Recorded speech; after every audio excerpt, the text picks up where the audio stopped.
Le focus, et on revient sur un événement marquant de la guerre en Syrie. Il y a un mois, les Américains bombardaient le ciel de Deir ez-Zor. Bilan, 100 morts. Parmi eux, il y aurait des mercenaires russes. Moscou a toujours démenti faire appel à eux. D'ailleurs, les sociétés privées sont interdites en Russie. Notre reporter Elena Voloshin a mené l'enquête. La Russie veut-elle taire une vérité lourde de conséquences à la veille des élections? Reportage.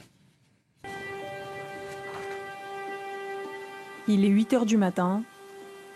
À l'usine de fumage de poisson de Kedrovoye, Faina Mikhailovna, la gardienne, a terminé sa vacation de 24 heures. Des nuits sans sommeil, elle en compte bien plus. Depuis 2 semaines, elle ignore tout du destin de son fils. La dernière fois qu'il m'a donné des nouvelles, c'était le 5 février. Il disait tout va bien. Mais depuis, le 8 février, je suis rentrée du travail tôt le matin, comme aujourd'hui, et on m'a dit qu'il était mort. Et depuis, rien. On attend, encore et encore, mais personne n'appelle.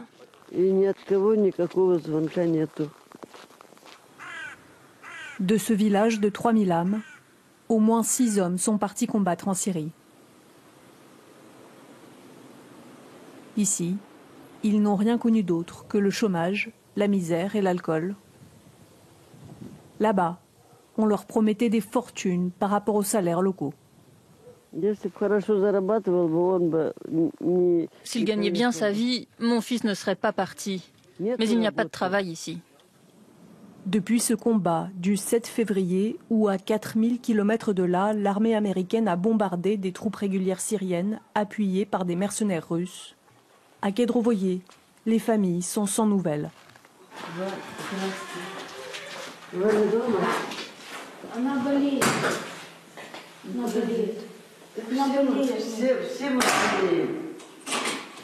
Mais ici, tout le monde a peur de parler. Depuis leur départ collectif en octobre dernier, le secret entoure les détails et le but du voyage de ces hommes en Syrie. Le beau-fils de cette autre voisine était aussi parmi eux. Je ne pensais pas qu'il était parti faire la guerre, mais pour apporter de l'aide. Oui, c'est ce que nous croyons aussi. C'est ce qu'on nous montre à la télévision, que nos soldats servent la soupe populaire et distribuent de l'aide humanitaire. Mais ces hommes ne sont pas devenus des soldats. Ils ont été enrôlés pour être des mercenaires. En octobre dernier, cet adolescent, dont le père voulait aussi partir en Syrie, a assisté à une étrange cérémonie. Elle s'est déroulée ici, à la mairie du village, dans cette salle qui fait office de centre culturel. Ça s'est passé ici, il y avait des bancs, des Cosaques sont venus, ils ont fait embrasser aux hommes leur fouet et la croix orthodoxe. Ils leur ont dit qu'ils devenaient aussi des Cosaques et qu'ils partaient garder la frontière en Syrie.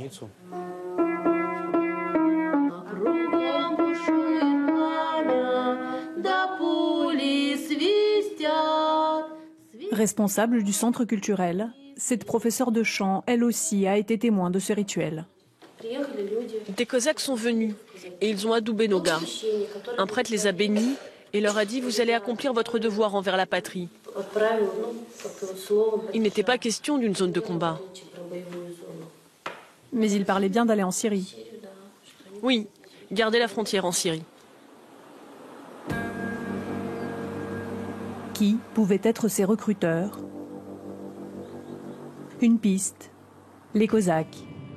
Une communauté active pendant les phases de conflit. Des milliers d'entre eux ont servi la cause du Kremlin en annexant la Crimée et en combattant côté pro-russe en Ukraine de l'Est.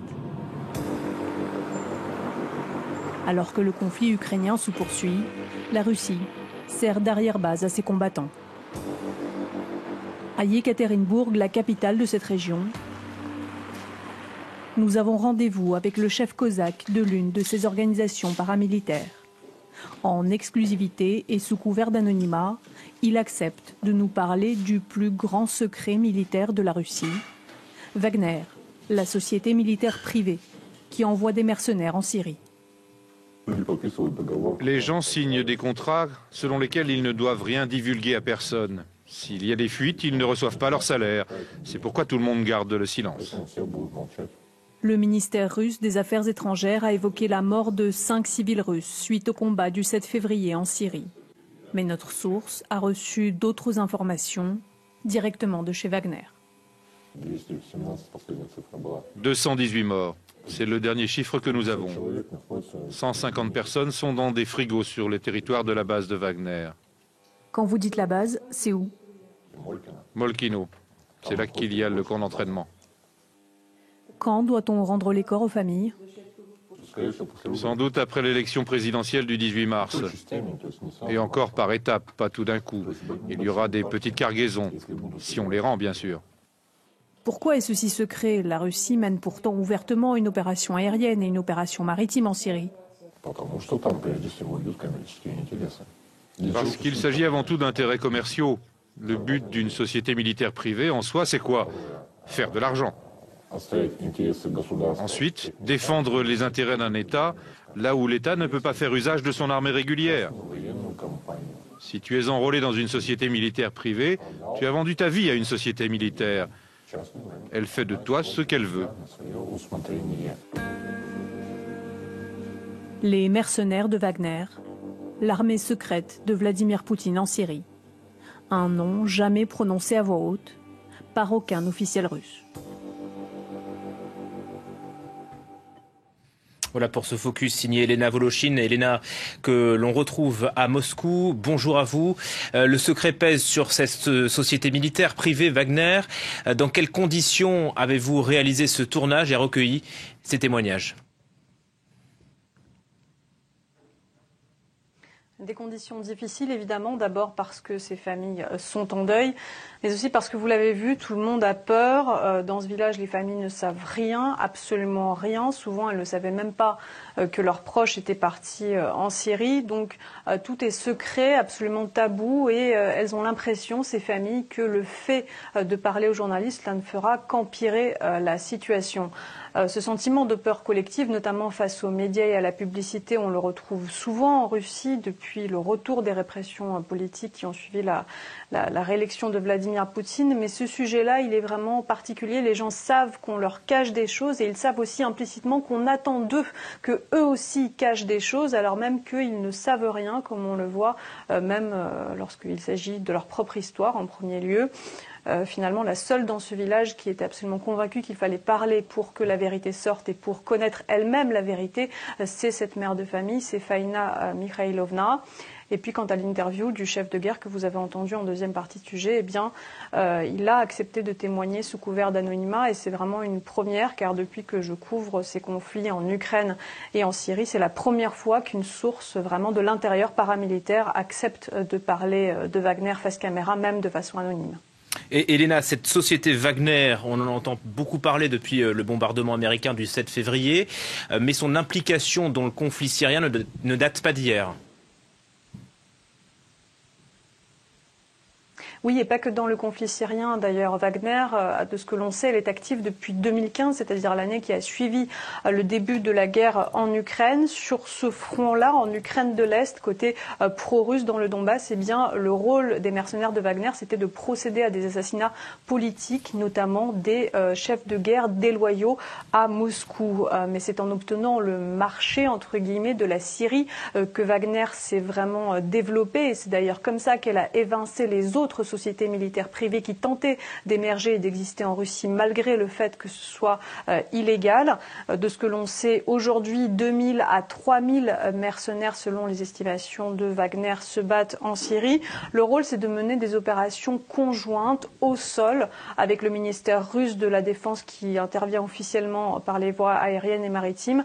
Ça se passe lors des grandes batailles, comme cela a été le cas pour les batailles de Deir ez-Zor et Palmyre. Et puis la deuxième mission des mercenaires de Wagner, c'est d'assurer la sécurité des convois, des installations pétrolières au profit de sociétés pétrolières implantées en Syrie sur les champs pétroliers qui ont été reconquis notamment au groupe État islamique.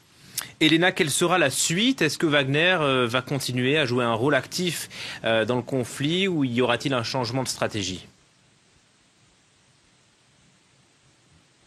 Alors on fera sans doute très attention à l'avenir à ce que ce genre de situation, comme cela s'est produit le 7 février, ne se reproduise plus, puisque ce scandale n'est absolument pas du goût du Kremlin. Néanmoins, d'après les informations que nous avons recueillies, notamment auprès de cette source que vous avez vue dans le sujet, eh bien, Wagner aurait lancé un grand recrutement qui devrait se produire d'ici peu, le mois prochain, notamment pour compenser les pertes lors de ce combat du 7 février, mais aussi parce que le régime syrien et la Russie gagnent du terrain en Syrie, mais Wagner ne serait pas active seulement sur ce terrain-là. Il y aurait des nouvelles recrues qui se verraient vaccinées pour partir, notamment en Libye et dans d'autres pays africains. Il faut bien comprendre que le rôle des mercenaires, ce n'est pas seulement de faire la guerre, c'est aussi de défendre militairement des intérêts commerciaux. Et on le sait, la Russie a de très grands intérêts commerciaux en Afrique, tout comme la Chine. Merci beaucoup Elena Voloshin en direct de Moscou. Voilà pour ce focus exceptionnel et inédit de France 24 signé Elena Voloshin à retrouver sur notre site france24.com.